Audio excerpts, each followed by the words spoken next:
Student आज की class जो है वो है बिगिनर्स के लिए, यानी वो स्टूडेंट जो केमिस्ट्री पढ़ना स्टार्ट ही कर रहा है, यानी for example 9th class 10th class या 11th क्लास इन क्लास के स्टूडेंट के लिए।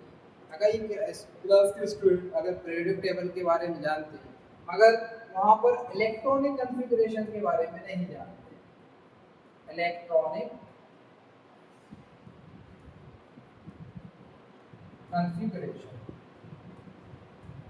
ये सबसे इम्पोर्टेंट चीज़ है यहाँ पर। इनऑर्गेनिक केमिस्ट्री इसके बगैर कंप्लीट हो ही नहीं सकती। तो इलेक्ट्रॉनिक कॉन्फ़िगरेशन जैसे कि पूरी पीरियोडिक टेबल में जो अपने 118 एलिमेंट है, 118 एलिमेंट जो प्रेजेंट है, उन एलिमेंट्स के अंदर सारे प्रोटॉन्स तो कहाँ पर प्रेजेंट है? उसके न्यूक्लियस में। अब उसके न्यूक्लियस के अराउंड क्या रोटेट हो रहा है? इलेक्ट्रॉन चक्कर लगा रहा है। अब इलेक्ट्रॉन कहाँ पर है, किस शेल में है या किस सब शेल में है, तो उसको बताने के लिए किस रूल की हेल्प लेते हैं अपन?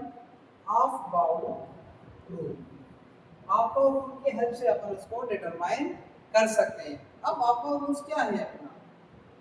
तो हाफ बाउल रूल्स में अपन बता सकते हैं ये। तो इसके अकॉर्डिंग क्या होता है कि जो इलेक्ट्रॉन्स हैं एनर्जी के बेसिस पर सबसे पहले कहाँ जाते हैं? वो लोएस्ट एनर्जी के अंदर, फिर प्रोग्रेसिवली यानी धीरे धीरे कहाँ पर वो आगे की ओर बढ़ते हैं? हाईएस्ट एनर्जी के अंदर। इस फ्लो चार्ट के अंदर आपको दिखाई दे रहा होगा कि 1s स्क्वायर 2s 2p और 3s 3p एक्सेट्रा। यहाँ पर सबसे पहले आपको मालूम होना चाहिए कि ये 1 क्या है या 2 क्या है।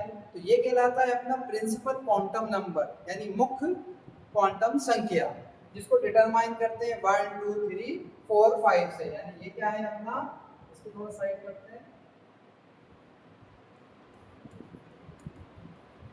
प्रिंसिपल क्वांटम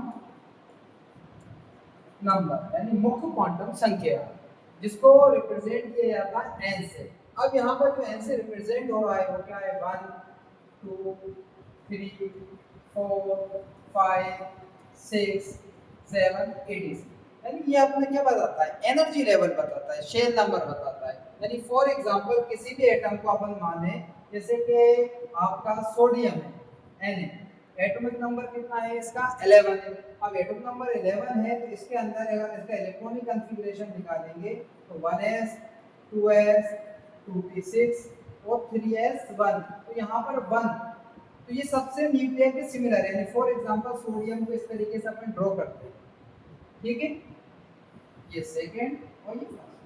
अब यहाँ पर क्या रहेगा आपका? ये यहाँ पर सारे प्रोटॉन प्रेजेंट है, तो ये फर्स्ट एनर्जी लेवल है जिसको अपन ने किससे डिनोट किया गया है? 1 से डिनोट किया गया है। और ये आपका सेकंड है और ये थर्ड है। तो इसी को अपन बोलते हैं प्रोग्रेसिव, यानी सबसे पहले इलेक्ट्रॉन कहाँ पर एंटर करेगा? मिनिमम एनर्जी के अंदर, उसके बाद धीरे धीरे कहाँ पर बढ़ता जाएगा? वो हाईएस्ट एनर्जी के ओर। तो इसी रूल से अपन किसको निकाल देते हैं?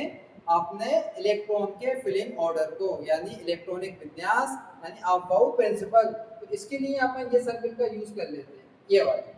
अब इसके अंदर आप देखोगे सबसे पहले इलेक्ट्रॉन 1s में गया, फिर एंटर कहाँ करेगा आपका? 2s में। अब 2s पर 2p फिर 3s और 3s के बाद कहाँ पर जाएगा? वो आपका 3s के बाद जंप करेगा वो 3p के अंदर। अब यहाँ पर थोड़ा सा इसमें अरेंजमेंट आएगा कि 4s और 3d कि इलेक्ट्रॉन पहले किस ऑर्बिटल में प्रेजेंट करेगा, 3d में एंटर होगा या फिर 4s में होगा। तो इसके लिए आप हमको एक चीज और समझना पड़ती है, वो क्या है? आप उसको एक जनरली अपन क्या बोलते हैं? n प्लस l रूल बोलते हैं, n प्लस l। अब यहाँ पर n से मतलब जैसे कि बताया प्रिंसिपल क्वांटम नंबर, यानी मुख्य क्वांटम संख्या है, जिसको अपन नंबर क्या बताते हैं? 1 2 3 etc। अब l क्या रिप्रेजेंट करता है? l की है 0 1 2 3। ये l का मतलब क्या होता है? यहाँ पर सब ऑर्बिटल्स, यानी कि s p d और f। फॉर एग्जांपल अपन एक करें जैसे कि पोटाशियम के, पोटेशियम जिसका एटॉमिक नंबर क्या है? 19।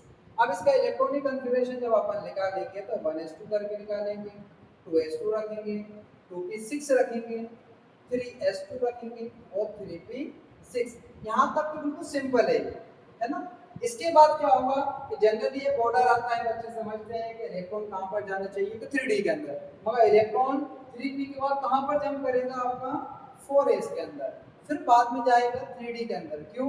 इन दोनों इलेक्ट्रॉन ऑर्बिटल्स के बीच में एनर्जी गैप है। अब वो एनर्जी गैप अपन कैसे निकालते हैं, तो उसके निकालने के लिए इस रूल्स की सपोर्ट करते हैं, n प्लस n यानी अबाउ रूल्स। अब n यहाँ पर क्या है, यानी फॉर 3D, किसके लिए अपन निकालना है यहाँ पर 3D के लिए, 3D। अब 3D के लिए n प्लस l क्या रहेगा, n अपना रहेगा 3 और l क्या रहेगा, l यहाँ से आप देखिए कितना रहेगा 2। तो सम करने पर अपना आंसर यानी एनर्जी लेवल के लिए जो फिगर आएगा वो कितना रहेगा 5। अब नेक्स्ट ऑर्बिटल के लिए अपन क्या यूज करेंगे 4s। अब 4s के लिए n की वैल्यू क्या दी गई है यहाँ पर 4 और s के लिए क्या है यहाँ पर आपको दिखाई दे रहा होगा 0। तो इसका सम करने पर आंसर क्या निकला आपका 4। जब 4 आया तो लोएस्ट एनर्जी किसकी है, इसकी। तो सबसे पहले इलेक्ट्रॉन कहाँ पर जाएंगे, यहाँ पर, फिर कहाँ जाएंगे आगे, ठीक है ना। तो इस तरीके से इलेक्ट्रॉन कहाँ पर आ गया आपका यहाँ पर। नहीं तो जनरली क्या बोलते लड़के बच्चे क्या कहते हैं कि 3D के अंदर इलेक्ट्रॉन एंटर कर रहा है, मगर इलेक्ट्रॉन कहाँ पर जाएगा 4s के अंदर। अब इसी बेसिस को थोड़ा सा अपन और आगे बढ़ाएं, ठीक है। तो आगे बढ़ाने में जब अपन देखेंगे नेक्स्ट स्लाइड में स्कैंडियम 21। अब स्कैंडियम को जब आपने देखा तो 1s square 2s square 2p6 3s square 3p6 3d and 4s 3d and 4s। अब यहाँ पर देखो इलेक्ट्रॉन सबसे पहले एंटर हुआ यहाँ, फिर देन 2s में, फिर 2p में, फिर 3s के अंदर इलेक्ट्रॉन यहाँ पर एंटर हुआ, ठीक है ना। देखो थोड़ा जूम कर दो। अब यहाँ पर इलेक्ट्रॉन इसके बाद कहाँ पर जाएगा आपका 3p में, उसके बाद कहाँ एंटर हो रहा है इसमें, और फिर जाएगा यहाँ पर जो अपन ने अभी लास्ट स्लाइड में लिखा था। तो यहाँ पर इलेक्ट्रॉन यानी कि कहाँ पर चले गए 19 और 20 और 21 कहाँ पर आ गया यहाँ पर। तो ये किसके बेसिस पर आया, अब वो प्रिंसिपल के बेसिस पर। अब इसी बेसिस पर अगर अपन वहाँ आगे बढ़ जाए, जैसे कि 4s के बाद कहाँ पर एंटर हो रहा है 3D में, और 3D के बाद कहाँ जा रहा है 4p में। एक ऐसी कंडीशन आ जाए जब यहाँ पर इनके जो इलेक्ट्रॉन का जो सम है, जैसे कि इस स्लाइड के अंदर ये इक्वल आ जाए, यहाँ पर जैसे 5 है यहाँ भी 5 हो जाए, ठीक है ना। जैसे 3D के लिए निकाला, अब नेक्स्ट अपन किसके लिए निकालते हैं 4p के लिए, फॉर एग्जांपल 4p। अब 4p के लिए n कितना है 4 और p के लिए क्या वैल्यू देंगे 1, तो सम क्या आ गया आपका 5। अब इन दोनों कंडीशन के अंदर यहाँ पर भी सम 5 है, तो यहाँ पर भी सम कितना आ रहा है आपका 5। दोनों ही कंडीशन में सम क्या हो गया 5 हो गया। अब इस कंडीशन के अंदर हम क्या करेंगे कि जिसका क्वांटम नंबर मिनिमम होगा इलेक्ट्रॉन पहले वहां पर एंटर कर जाएगा। जैसे कि इसका क्वांटम नंबर कितना दिया है, इसका क्वांटम नंबर है 3 और यहाँ पर क्वांटम नंबर है 4। तो पहले इलेक्ट्रॉन कहाँ पर एंटर करेगा इस 3D में, फिर इलेक्ट्रॉन जाएगा आपका 4p के अंदर। तो इस तरीके से इलेक्ट्रॉन क्या कर जाता है आगे की ओर एंटर कर जाता है, ठीक है ना।